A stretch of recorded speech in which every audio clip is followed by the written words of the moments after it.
Hello good morning friend, मैं आपका अपना यूट्यूब चैनल नॉलेज ग्रुप पर आप सभी सम्मानित छात्र छात्राओं का हार्दिक स्वागत एवं अभिनंदन करता हूँ।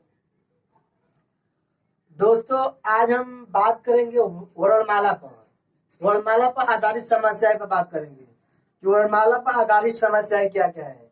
तो वो वर्णमाला जो है, हिंदी व्याकरण में जो वर्णमाला चैप्टर 1 होता है। जो चैप्टर 1 को आज हम यानी पार्ट 1 को डिटेल में आज हम बात करेंगे कि वर्णमाला किसे कहते हैं।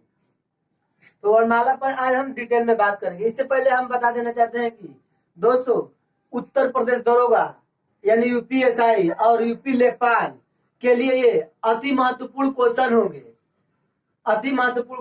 उत्तर प्रदेश एसआई और यूपी लेखपाल के लिए हिंदी व्याकरण का जितने भी सिलेबस है वो पूर्ण रूप से हमारे यूट्यूब चैनल पर पढ़ाया जाएगा।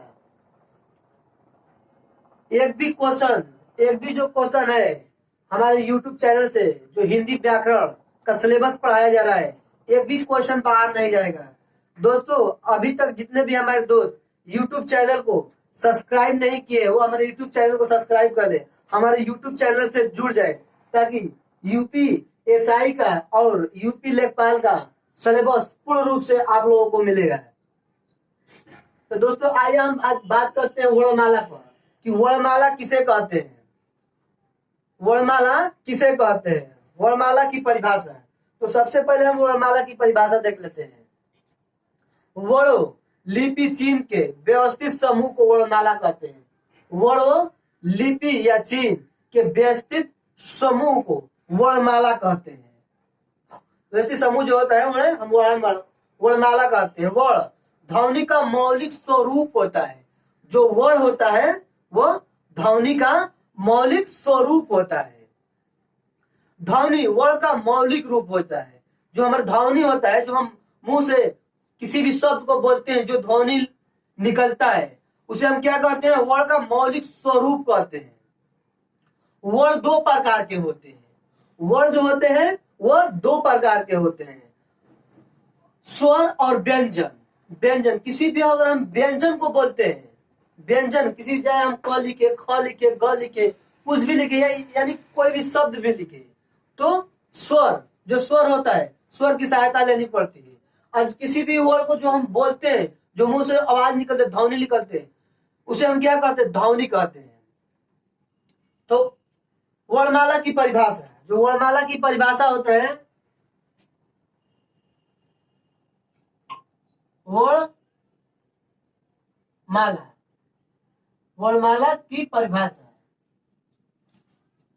की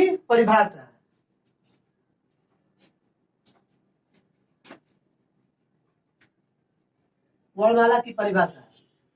वर्णमाला की परिभाषा क्या होता है? जो वर्णमाला की परिभाषा होता है, जैसे जो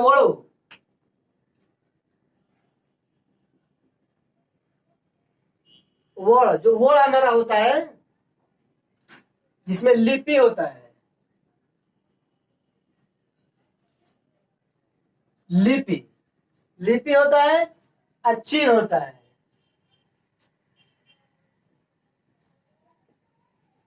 लिपि और चिन्हों को हम क्या कहते हैं? वर्णमाला कहते हैं। लिपि और चिन्ह को वर्णमाला कहते हैं। इसके व्यवस्थित जो समूह होता है, जो व्यवस्थित समूह पूर्ण रूप से होता है, उसे हम वर्णमाला कहते हैं।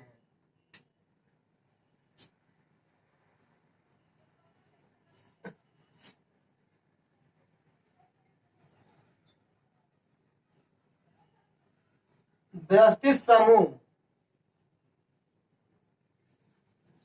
समूह को वर्णमाला कहते हैं।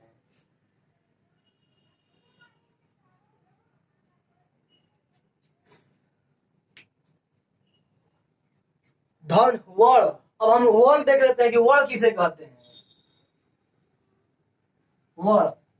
वर्ण जो होता है ध्वनि का मौलिक रूप होता है।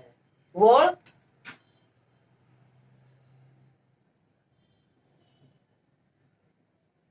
ध्वनि का मौलिक रूप होता है।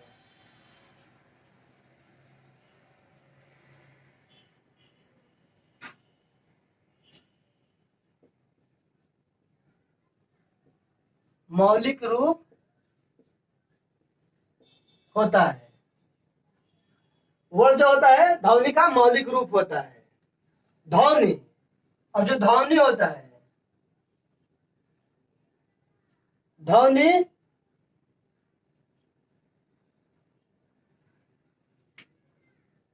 ध्वनि वर्ण का मौखिक रूप होता है।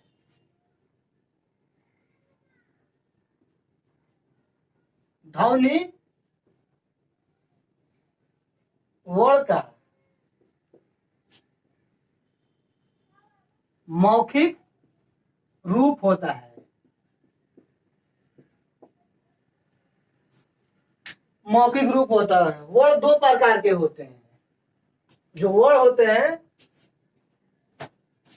वर्ण दो प्रकार के होते हैं। वर्ण दो प्रकार के होते हैं।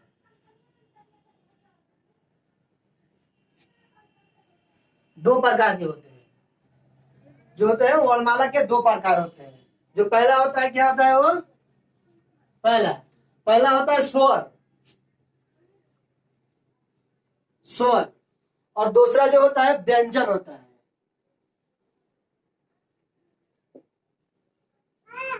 व्यंजन, स्वर और व्यंजन। तो जो स्वर होता है, स्वर किसे कहते हैं? स्वर जो स्वतंत्र रूप से बोले जाते हैं उसे हम स्वर कहते हैं। और जो व्यंजन होता है, व्यंजन, व्यंजन को बोलने के लिए स्वर की सहायता लेनी पड़ती है। जैसे किसी भी, और हम व्यंजन को बोले, जैसे मान लिए हम क लिख दें, क व्यंजन होता है, और क को हम लिखे तो क में क्या होता है? क स्वर और व्यंजन के मेल से, स्वर और व्यंजन के मेल से एक व्यंजन पूर्ण रूप से बोला जाता है। अगर हम क लिखते हैं तो क को लिखने के लिए स्वर की सहायता लेनी पड़ती है। जैसे हम क लिखे तो क को आधा क होता है, उसके बाद अ होता है, अ, क और अ, क और अ के मेल से, क और अ के मेल से जो व्यंजन बनता है वो पूर्ण रूप से बनता है। जब इसे हम जोड़ेंगे तो जोड़ने पर क्या बनेगा? अ। क्योंकि क अभी अधूरा है, ये हलंत के रूप में है। किसी भी व्यंजन से अगर हम स्वर को निकाल लेते हैं, जैसे हम स्वर को यहां से बाहर निकालिए तो व्यंजन हलंत के रूप में लिखा जाता है। जो व्यंजन होता है वो हलंत के रूप में लिखा जाता है। जब हलंत के रूप में लिख लेते हैं तो को अधूरा होता है। जब इसे यहां से हम हलंत को अगर हटा दे, इसमें से क हम अ को जोड़ दें तो जोड़ने से क्या बनता है? ये पूर्ण रूप से क बन जाता है। लेकिन जब भी इसमें हलंत के रूप में होता है, यानी स्वर नहीं होता है, अगर हम स्वर के इसमें अ जोड़ लेते हैं तो क पूर्ण रूप से होता है। तो स्वर स्वतंत्र रूप से बोले जाने वाले वर्णों को स्वर कहते हैं। स्वतंत्र रूप से बोले जाने वर्णों को हम स्वर कहते हैं।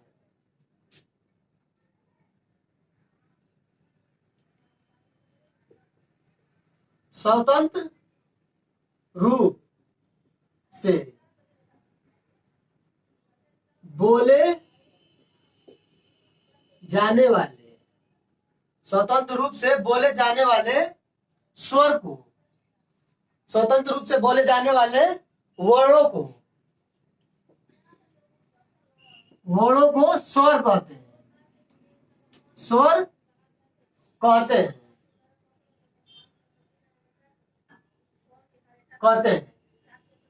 तो जो स्वतंत्र रूप से स्वर बोले जाते हैं, जैसे अ, ई, उ,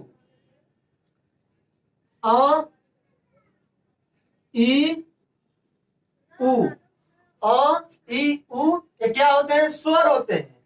अगर अ को हम बोलते हैं किसी भी, ये जो होता है ये स्वतंत्र होता है, ये अपने आप से बना हुआ है। अगर हम व्यंजन को बोलते हैं तो व्यंजन को बोलने के लिए स्वर की सहायता लेनी पड़ती है। तो ये क्या होता है? स्वर स्वतंत्र रूप से बोले जाने वाले वर्णों को हम स्वर कहते हैं। स्वर अ, ई, उ जो स्वतंत्र रूप से बोले जाते हैं। अगर हम व्यंजन की बात करें, स्वर की सहायता से बोले जाने वाले, स्वर की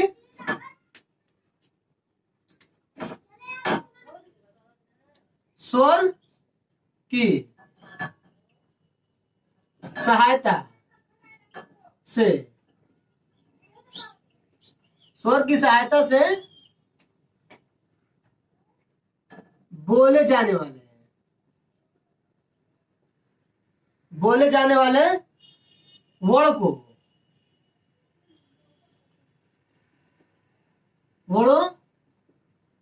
व्यंजन कहते हैं। व्यंजन कहते हैं। जैसे व्यंजन जो होता है क्या होता है, क ख ग च ट, ये सब क्या होता है, ये व्यंजन होता है। ऐसे हम यहाँ पे व्यंजन को ले लिए थे। अगर व्यंजन क को बोलने के लिए क्या पड़ता है, स्वर की सहायता लेनी पड़ती है। अगर हम ग को भी बोले, अगर ग की बात करें, ग को भी बोलने के लिए क्या होता है, स्वर की सहायता लेनी पड़ती है। क्योंकि ग और ग पूर्ण रूप से अगर ग को बोला जाए तो इसमें क्या होता है, अ। लाइट में जो ध्वनि मुंह से निकल रही है, लाइट में क्या निकल रहा है, अ। ग बोलने पर क्या निकल रहा है, अ निकल रहा है। यानी किसी भी व्यंजन को बोलने के लिए स्वर की सहायता लेनी पड़ती है। स्वर की सहायता लेनी पड़ती है। स्वर की सहायता लेनी पड़ती है। तो ये तो वो वर्णमाला पर जो वर्णमाला की परिभाषा हुआ। अब जो पार्ट 1 होगा, इसमें जो पार्ट 1 होगा क्या होगा, स्वर होगा। स्वर, ये जो स्वर होते हैं कितने प्रकार के होते हैं, स्वर में स्वर जो होते हैं कितने प्रकार के होते हैं, इसे हम अब पूर्ण रूप से लिखेंगे कि स्वर किसे कहते हैं। स्वर किसे कहते हैं, स्वतंत्र रूप से बोले जाने वाले वर्णों को हम स्वर कहते हैं। स्वर जो होते हैं, स्वरों की संख्या 11 होती है। ऐसे तो स्वर 13 होते हैं। स्वर जो होते हैं 11 + 2 = 13 होते हैं। लेकिन स्वतंत्र रूप से जो बोले जाने वाले स्वर होते हैं वो 11 होते हैं। 11 जो स्वर होते हैं, 11 जो स्वर होते हैं वो कौन कौन से होते हैं,